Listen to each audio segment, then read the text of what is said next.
Ration పరేషాన్ ఒకేసారి 3 నెలల బియ్యం పంపిణీపై మల్లగుల్లలు పడుతున్న మంత్రులంటూ వార్త కనిపిస్తా ఉంది. కేంద్రం ఆదేశాలతో రాష్ట్ర సర్కార్ కసరత్తులు తీసుకుంది. 2 నెలలకే సరిపడ్డ నిల్వలు ఉన్నట్టు అంచనా వేస్తున్నారు అధికారులు. వానాకాలం సీఎంఆర్ రైస్ ఇంకా అప్పగించని మిల్లర్లు ఒకేసారి స్టాక్ వస్తే భద్రపరిచేందుకు డీలర్లు తిప్పలు పడుతున్నారంటూ వార్త కనిపిస్తా ఉంది.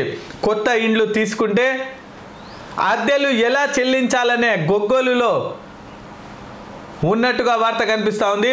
ఈ పాస్ సాఫ్ట్వేర్తోనూ అనేక సమస్యలు, తూకం, బయోమెట్రిక్లోనూ కొత్త చిక్కులు ఏర్పడే అవకాశం ఉంది. రాష్ట్రంలో 1.5 లక్షల మందికి కొత్త రేషన్ కార్డులు అందజేశారు. వారికి సన్న బియ్యం సరఫరాపై తొలగని సంసిగ్ధత అంటూ వార్త కనిపిస్తా ఉంది.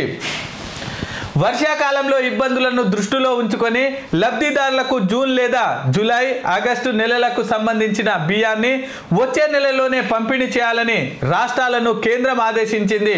ఈ నేపథ్యంలో రాష్ట్రంలో 3 నెలల సన్న బియ్యం ఒకేసారి పంపిణీ చేసేందుకు పౌర సరఫరాల శాఖ కసరత్తులు చేస్తుంది. కొన్ని రోజుల నుంచి మండల లెవెల్ స్టాక్ పాయింట్లు నుంచి గ్రామాలకు బియ్యాన్ని తరలిస్తుంది. అంగన్వాడీలు, హాస్టళ్లతో పాటు రేషన్ షాపుల ద్వారా లబ్ధిదారులకు పంపిణీ చేయాలంటే నెలకు సుమారు 2 లక్షల మెట్రిక్ టన్నుల బియ్యం అవసరం. అంటే 3 నెలలకు సంబంధించి 6 లక్షల మెట్రిక్ టన్నుల బియ్యం అవసరం అవుతుందంటూ వార్త కనిపిస్తూ ఉంది.